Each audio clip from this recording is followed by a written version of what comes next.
US में Utah national park को satellite से देखा जाए तो यहाँ ब्लू कलर की कोई अनोखी चीज नजर आ रही है। इस व्यू को थोड़ा और करीब कर लें तो कैनियंस के बीचों बीच एक शानदार नजारा देखने को मिलता है। ब्लू, येलो और ग्रीन कलर के टोटल 23 पॉन्ड्स हैं जो इस जगह की खूबसूरती को बेइंतहा बढ़ा रहे हैं।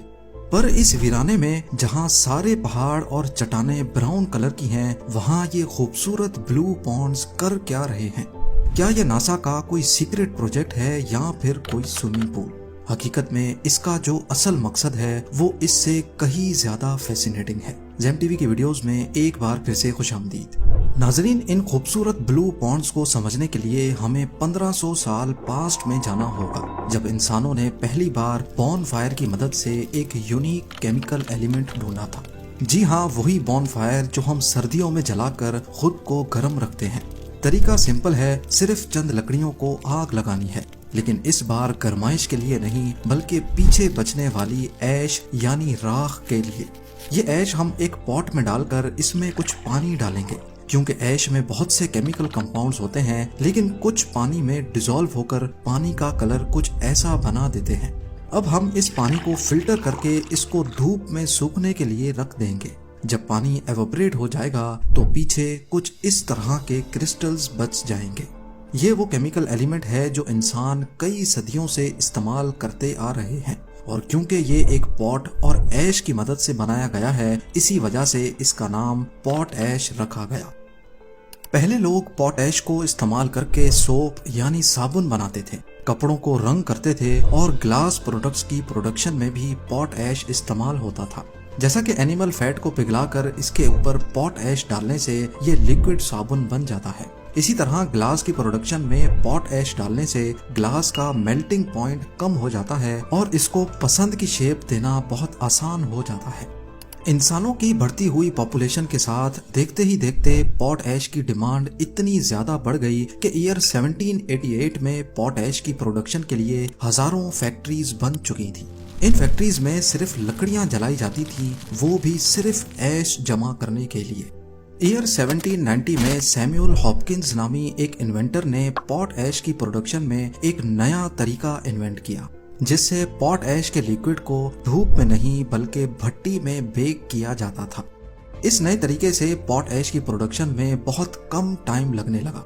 ये अमेरिकन हिस्ट्री का पहला पेटेंट था जिसको first American president George Washington ने साइन किया था।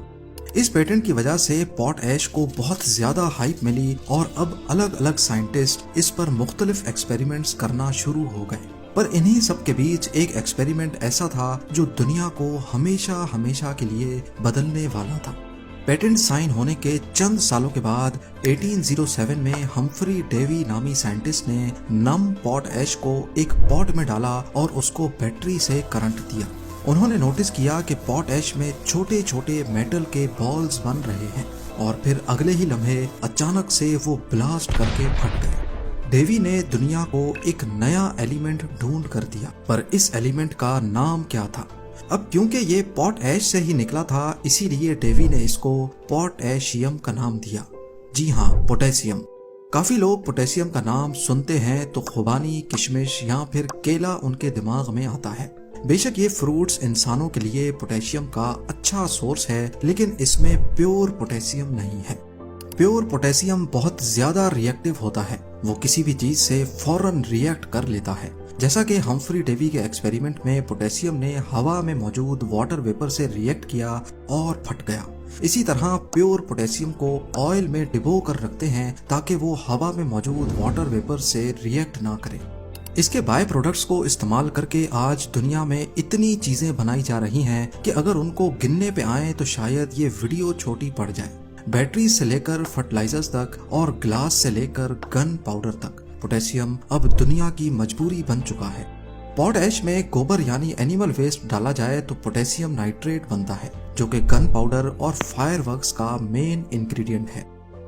हम्फ्री डेवी की डिस्कवरी के बाद पॉट ऐश या पोटेशियम से तो काफी चीजें बनाई जाने लगी, लेकिन सबसे बड़ा मसला खुद पॉट ऐश की मैन्युफैक्चरिंग का था, क्योंकि डेवी की डिस्कवरी के बाद अगले कई सालों तक इसको लकड़ियां जलाकर ही बनाया जा रहा था। डिमांड के बढ़ने की वजह से बात यहाँ तक पहुँच गई कि यूरोप और यूएस के पूरे जंगलात को काटा जाने लगा और ये चीज एनवायरनमेंट के लिए सबसे बड़ा खतरा बन चुकी थी। फिर 1861 में जाकर जर्मनी ने पॉट ऐश की प्रोडक्शन का एक नया सोर्स ढूंढ निकाला। वो कहीं और नहीं बल्कि एक खास किस्म के पत्थर के अंदर था और ये पत्थर जर्मनी के पास बहुत ज्यादा थे। जर्मनी की ये नई खोज बहुत फायदेमंद साबित हुई। इस तरीके से पॉट ऐश की प्रोडक्शन न सिर्फ सस्ती पड़ती थी बल्कि इससे दरख्तों की भी बचत हो गई। अब उनके पास इतना ज्यादा पॉट ऐश था कि उन्होंने इसको इधर उधर फेंकना शुरू कर दिया, जिससे इसके नए फायदे निकल कर सामने आ गए। पॉट ऐश को जमीन पर फेंकने से ये नोटिस किया गया कि फसल की ग्रोथ बहुत जल्दी हो रही है और वो भी कम पानी देने से। अक्सर फार्मर्स को पानी का बहुत बड़ा मसला रहता था, लेकिन पॉट ऐश डालने से कम पानी में भी फसलें फल फूल जाने लगी। कुछ ही सालों में जर्मनी पॉट ऐश का नंबर 1 एक्सपोर्टर बन गया। 1910 में यानी वर्ल्ड वॉर 1 से सिर्फ 4 साल पहले जब पूरी दुनिया जर्मनी के पॉट ऐश पे डिपेंडेंट हो चुकी थी, जर्मनी ने अपना पहला वार पॉट ऐश की एक्सपोर्ट बंद करके किया। जर्मनी के इस हमले का सबसे ज्यादा नुकसान अमेरिका को हुआ। यही वो वक्त था जब यूएस कांग्रेस ने अमेरिका में ही पॉट ऐश के डोमेस्टिक सोर्सेज ढूंढने के लिए फंड्स एलोकेट किए, जिनमें एक लोकेशन यूटा में मॉब सिटी के करीब थी। पर मसला ये था कि यहाँ पॉट ऐश के पत्थर सरफेस पर नहीं बल्कि जमीन से 3500 फीट नीचे मौजूद थे। पहले तो यूएसए ने यहाँ प्रॉपर माइंस खोदी और 3500 फुट नीचे से पॉट ऐश के पत्थरों को बाहर निकाला जाने लगा। सब कुछ दोबारा से ठीक ठाक चल रहा था, लेकिन फिर 1963 में एक हादसा हुआ जिसने सब कुछ बदल कर रख दिया। पॉट ऐश के लिए खोदी गई माइन के अंदर मीथेन गैस लीक हो गई और ओपन फ्लेम से कांटेक्ट के बाद उसमें आग भड़क उठी। पॉट ऐश की माइन एक जोरदार धमाके से लरस उठी। इस अफसोसनाक हादसे में 18 माइनर्स अपनी जान गंवा बैठे। अगले ही साल एक कैनेडियन माइनिंग कंपनी ने जमीन से पॉट ऐश निकालने का एक नया तरीका डिस्कवर किया। उन्होंने यूटा में ही 3500 फुट नीचे तक एक शाफ्ट खोदी और उसमें प्रेशराइज्ड पानी डाला। पॉट ऐश के डिपॉजिट्स उस पानी में मिक्स हो जाते थे और फिर दूसरी शाफ्ट से वो पानी ऊपर आकर एक पॉन्ड में भरा जाता था।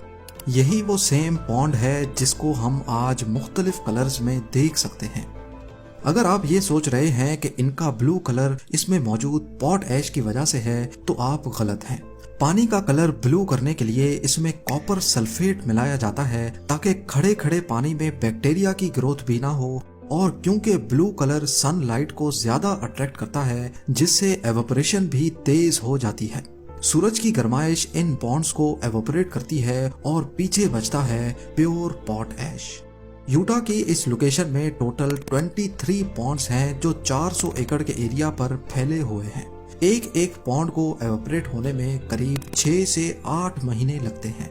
जैसे जैसे पानी कम होता जाता है ये पॉन्ड ब्लू से ग्रीन और फिर येलो हो जाते हैं और आखिर में ये वाइट क्रिस्टल की फॉर्म में पॉट ऐश बचता है जिसको ट्रक्स में लोड करके भेज दिया जाता है।